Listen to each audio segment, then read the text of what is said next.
할렐루야. 기도하시겠습니다. 생명의 아버지 감사합니다. 오늘도 이와 같이 아버지의 은혜 안에서 아버지의 사랑 안에서 참으로 주님이 보내주신 성령에 의해 이 자리에 섰습니다.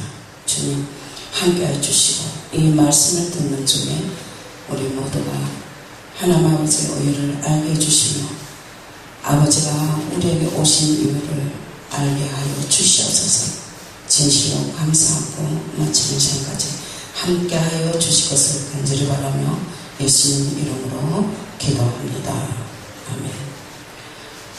오늘 말씀 주제는 주가 보내시는 성령, 주가 보내시는 성령입니다. 요한복음 16장 1절에서 12절까지 지금까지 계속 성령에 의한 말씀한 시리즈로 제가 발표해 왔습니다. 오늘도 이와 같이 우리 하나님께서 정말 우리에게 성령을 주신 그 이유를 말씀을 전할까 합니다. 하나님은 우리에게 자녀라는 권세를 주셨기에 하나님을 아버지라고 부릅니다. 그리하여 자녀는 하나님의 모든 것을 상속받을 수 있는 후사를 어휘하기도 합니다.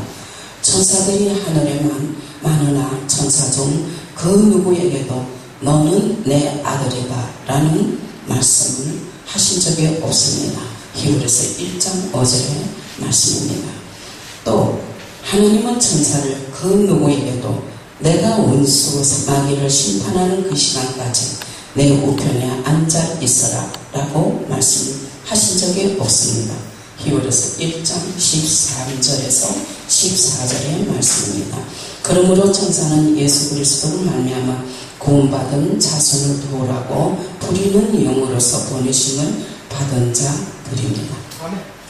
우리는 예수 그리스도를 말미암아 구속받은 하나님의 자녀입니다. 하나님은 우리를 예수 그리스도 안에서 하나님의 아들들이 되게 하셨습니다. 에베소서 1장 3절에서 6절의 말씀입니다. 이 땅에서는 수명이 있기 때문에 오래 살지 못하지만 영생하는 하나님의 자녀로 믿음으로 인쳐주셔서 하나님의 자녀 곧 아들의 영을 가진 하나님의 아들들로 하나님의 후사로 로마서 8장 16절에서 17절의 말씀으로 죽음을 맛보면서까지 공개 하신 하나님의 사랑, 진리 안의 은혜로서 우리를 자녀로 삼아주신 하나님의 사랑, 우리를 자녀로 인쳐주심으로 또 우리를 아버지라 부를 수 있는 하나님의 사랑, 이렇게 하나님의 마음을 나타내 주셨습니다. 우리가 불신앙 속에 있을 때 우리는 하나님의 원수였습니다. 그랬을까요?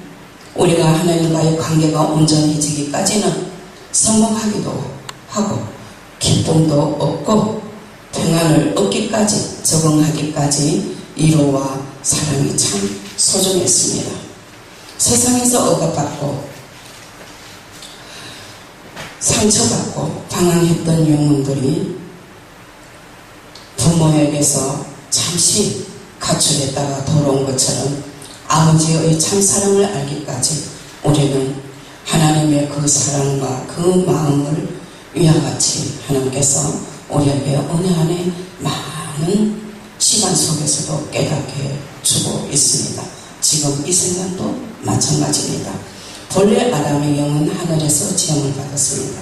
하늘에는 많은 천사가 있는데 그들은 모두 부리는 영으로 지음을 받았습니다. 하나님께서 아담의 영을 지으신 것은 그 많은 영들 가운데 하나를 선택하여 아담에게 주신 것이 아닙니다. 말라기 2장 15절에 말씀하고 있습니다. 여호와는 영이 유효하실지라도 오직 하나님이 만들지 아니하셨느냐. 하나를 오직 하나님께서 오직 하나를 만들지 아니하셨느냐. 어찌하여 하나만 지었었느냐. 이는 경건한 자손을 얻고자 하심이라고 말씀했습니다. 인류가 땅에 충만하지만 그 모두는 아담의 영 안에 있습니다. 따라서 아담의 타락으로 인해 전 인류가 타락하게 된 것임을 우리는 알아야 합니다. 아니 너무나 잘 알고 있는 말씀인 거 아니에요. 아담은 죄로 인해 마귀에게 속한 자가 되었습니다. 베드로서 2장 19절의 말씀입니다. 전자는 이긴 자의, 진자는 이긴 자의 정인이라고 말씀했습니다. 마귀의 유혹을 받은 아담은 마귀에게 속한 자가 되어버렸습니다. 그래서 하나님께서는 아담을 다시 찾아오기로 뜻을 세우셨습니다. 그런데 아담은 죄의 빛을 지고 있기 때문에 그를 찾아오려면 먼저 죄값을 지불해야 했습니다.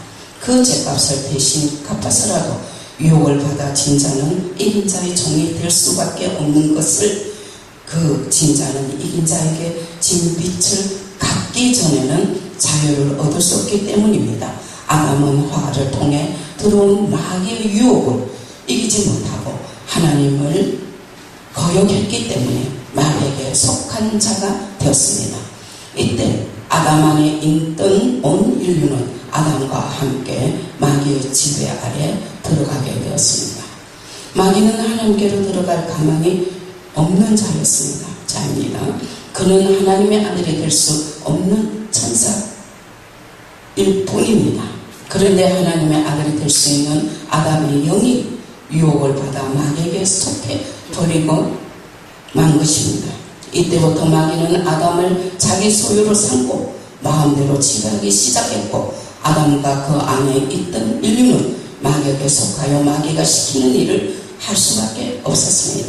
히브리서 2장 15절의 말씀에 이러한 인류를 가리켜 죽기를 무서워함으로 일생에 매여 종노릇하는 자들이라고 말씀했습니다. 그런데다가 아담이 타락한 이후 인류는 점차 하나님을 망각하였습니다. 시간이 지나면서 아벨처럼 마귀의 지배를 받고 있는 인류의 심령 속에서 하나님에 대한 기억은 사라져 갔습니다. 이스라엘 백성들은 하나님이 택하신 백성입니다. 그들은 하나님의 명령을 따라 애굽에서 나옴으로써 다른 어떤 민족도 경험해 보지 못한 특별한 은총을 받았습니다. 그들은 가나안 땅에 이른 후에 왕국을 형성했고 다윗을 비롯한 여러 왕들의 차례로 왕위에 올랐습니다. 왕들은 누구나 처음에는 하나님의 일꾼으로서 이스라엘 백성들을 잘 다스리겠다고 맹세했지만 다윗 왕을 제외하고는 거의 다 왕노릇 한 중에 영적으로 타락했습니다. 결국 이스라엘과 예루살렘의 왕위는 예수 그리스도께서 이 땅에 오시는 날까지 이어지지 못하고 끝이 났습니다. 그리고 수백 년이 흐른 뒤에야 예수 그리스도께서 이스라엘 백성에게 오셨습니다. 역사 속에서도 이러한 이미 타락한 영을 돌아오기가 어렵도록 돌이키기가 이토록 어렵다는 것을 뜻했습니다. 우리 자신의 모습도 유학 크게 다르지 않습니다. 우리 역시 죄인으로서 하나님을 모르고 살다가 전도를 받아 예수께로 왔습니다. 예수께로 올 때 우리는 침례 세례를 받았습니다. 침례 세례는 옛것을 장사 지내고 완전히 새로운 환경 속으로 들어가는 것입니다. 그러나 많은 사람들이 침례 세례를 받고도 새로운 환경에 적응하지 못하여 과거를 그리워하는 경우도 있습니다. 고린도전서 10장 2절에 그들이 이스라엘 애굽에서 바로의 지배를 받을 때에 고통을 받는 중 그곳에서 애굽의 장자들이 모두 죽어나가고 천하를 호령하던 바로가 속수무책으로 있었을 때 이스라엘은 홍해로 건너섰습니다. 고린도서 12장 10장 2절의 말씀 모세가 행한 일들로 모든 홍해 바다로 들어갈 수 있었습니다. 건넜습니다. 그들은 바다에서 침례를 받았다고 했습니다. 이 침례 세례를 통해 애굽의 생활을 장사 지내고 강야에 이르렀습니다. 강야 생활이 비록 종살이였지만 애굽에서는 문명을 누릴 수 있었고 먹을 것도 입을 것도 걱정하지 않았습니다. 출애굽 이후 무명과 단절된 곳에서 완전히 새로운 환경에 적응해야만 했습니다. 우리의 신앙생활에 마치 이와 같습니다. 그래서 우리의 신앙생활을 강야 생활에 빗대어 말하고 있습니다. 강야는 문명도 없고 몸에 익숙하게 배어있는 문화도 없는 곳입니다. 강야 생활에 적응하지 못하는 사람들은 애굽을 그리워했습니다. 하나님은 그런 사람들을 멸절시켜 버리셨습니다. 그들은 바다에서 진리를 받는 사람들이었지만 하나님은 그들을 외면했습니다. 버림을 받았습니다. 세상을 지배하는 자의 유혹은 결코 만만한 것이 아닙니다. 우리의 신앙생활은 직내 세례를 통해 세상과의 인연을 끊었습니다. 세상에서 처해있던 환경과 교회에서 만나는 영적 생활은, 영적 환경은 전혀 다릅니다. 세상의 환경은 육신의 편안함을 주지만 영적 환경은 영혼의 만족을 줍니다. 그런데 많은 사람들이 영을 위한 환경에 적응하지 못하고 다시 세상의 환경을 요한일서 5장 4절에 7절의 말씀으로 세상을 이기는 이김이 무엇이냐, 믿음이 무엇이냐 하는 예수 그리스도를 믿는 것입니다. 예수 그리스도가 누구냐? 물과 피로 임하신 자입니다. 이를 증거하시는 자가 이가 성령이십니다 라고 했습니다. 우리가 교회 안에 들어와서 만나는 영적 환경은 바로 예수 그리스도입니다. 이 땅에 오신 예수 그리스도 환경은 여우도 굴이 있고 공중의 새도 거처가 있으되 오직 인자는 머리 둘 곳이 없다. 마태복음 8장 20절에 말씀하겠습니다. 그는 본래 가난한 자가 아닙니다.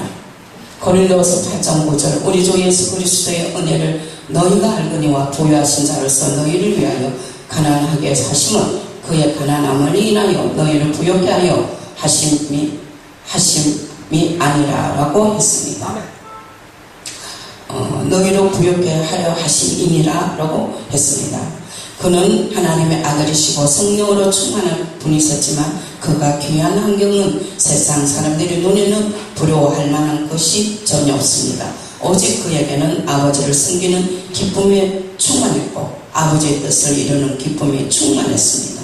영적 생활이란 예수 그리스도가 처했던 환경을 자신의 환경으로 삼는 것입니다. 하나님의 눈에 그의 환경을 가난하고 참으겠지만 그에게는 하나님의 섬기는 기쁨, 소망을 가진 기쁨, 성령을 모신 기쁨, 하늘의 능력을 소유한 기쁨, 하늘나라의 후사로 기쁨이 충만했습니다. 이스라엘 백성은 천국도 들어본 적 없으며 성령도 생성의 기쁨도 성령의 은사도 하나님의 후사라는 권세도 권리 가져본 적이 없습니다. 다만 하나님은 세상 사람들도 얻을 수 없는 민족을 그들에게 주심으로써 그들로 하여금 하나님을 순종했더니 복을 받았다라는 체험을 갖게 하신 것입니다. 그러나 우리는 예수 그리스도 안에 있는 행복을 얻은 자들입니다. 예수 그리스도 안에 있는 신령한 환경 속에서 하늘의 복을 가진 자들입니다. 이제 보면 우리는 문화도 세상의 것도 공존하는 복을 다 가지고 있는 셈입니다. 다만 우리의 신앙생활은 혈과 육의 싸움이 아니라 영적 삶의 신령한 환경을 볼 수 있으며 기쁨이 충만한 예수 그리스도 환경, 신령한 복으로 충만한 환경을 누리고 있다고 생각합니다. 요한복음 14장 16, 18절의 말씀입니다. 예수께서는 내가 너희를 고아와 같이 버려두지 않겠다. 내가 가서 너에게 성령을 보내주겠다. 성령이 오시면 영원토록 떠나지 않고 너희와 함께 계실 것이다. 요한복음 14장에 16절 18절 말씀하고 계시죠. 그러므로 침례와 세례를 받고 예수 그리스도 안에서 그의 환경을 가진 우리는 이제 성령 안에서 성령을 모시고 사는 신령한 환경을 가져야 합니다.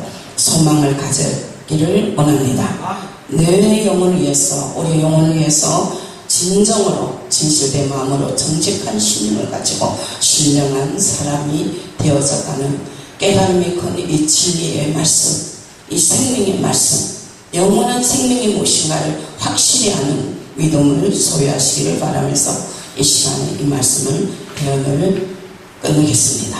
감사합니다. 생명의 아버지 감사합니다. 이처럼 모든 말씀 경청하게 해주신 우리 모두에게 깨닫게 하여 주셨고 하나님이 어떤 분이신가, 참으로 예수님이 어떤 분이신가, 성령님이 어떤 분이신가를 확실히 알게 하여 주시옵소서. 은혜함에 함께 하시는 아버지 사랑에 감사하며 예수 이름으로 기도드립니다. 아멘. 할렐루야.